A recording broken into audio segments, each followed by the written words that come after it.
Ever thought about the hidden physics behind a simple stretch? Like a rubber band or a spring? Well, today, we're going to dive into the science of springs in this one really elegant rule that governs everything from a massive bungee cord to the tiny little clicker in your pen. So let's start with a question. What could a bungee cord and a ballpoint pen possibly have in common? I mean, it sounds a little weird, right? One is for, a massive adrenaline rush, and the other is for doodling when you're bored. But believe it or not, they're connected by a surprisingly simple and really powerful principle of physics.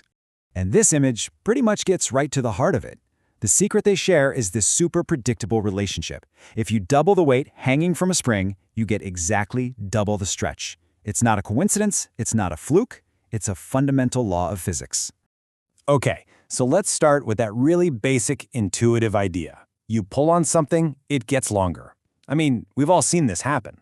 But it took a 17th century scientist, a guy named Robert Hooke, to be the first one to actually describe it with scientific precision. So this is the core observation. It's a simple cause and effect. You add more force, you get more stretch. In physics, we call that stretch extension. And while it might seem totally obvious, it's this exact predictability that makes it so incredibly useful in the real world. So let's take this simple observation and see how it gets turned into something a little more, formal. Because this isn't just a rule of thumb, it's a measurable relationship that we can define with some actual scientific language. And here it is, the official definition of what we call Hooke's law. Now notice the very precise language here, directly proportional. That means there's a constant, totally reliable link between how much you pull and how much it stretches. But you also got to pay attention to that crucial little warning at the end, provided the elastic limit is not exceeded. We are definitely coming back to that because it's super important. So really quick, let's just make sure we're on the same page with our key term. When we say extension, which we represent with the letter X, all we mean is the increase in length. You just take the new stretched length and subtract the original length. Simple as that. All right, now that we've got the concept down and we know the vocabulary, we are ready for the main event. Let's look at the simple, really elegant formula that puts this all together. There it is. Just three little letters that describe so much of the world around us. F equals K times X. This is the mathematical heart of Hooke's law. So what does each part actually mean? Okay, first up is F for force. Pretty straightforward, right? That's the push or the pull you're putting on the spring. In physics, we measure this in something called newtons. Just for context, 1 newton is about the force it takes to hold up a small apple against gravity. Next, we have our friend X for extension. That's the distance the spring actually stretches, which, for the purpose of our formula, we always measure in meters. And finally, we have K. This is the spring constant. And honestly, this is my favorite part because it's like the spring's unique personality. It's just a single number that tells us exactly how stiff that particular spring is. Yeah, think of it this way. A spring with a really big K value is very, very stiff, like the suspension in a truck. It takes a ton of force to get just a little bit of stretch. But a spring with a small K value? That's soft and super easy to stretch, like the one inside that ballpoint pen. So K is the number that basically defines the character of the spring. But hey, remember that warning we talked about earlier? What happens when you just pull too hard? Well, every spring has its limits, and this is where Hooke's law kind of meets its breaking point. And that limit has a name. It's called the elastic limit. As long as you stay within this limit, the spring is perfectly, elastic.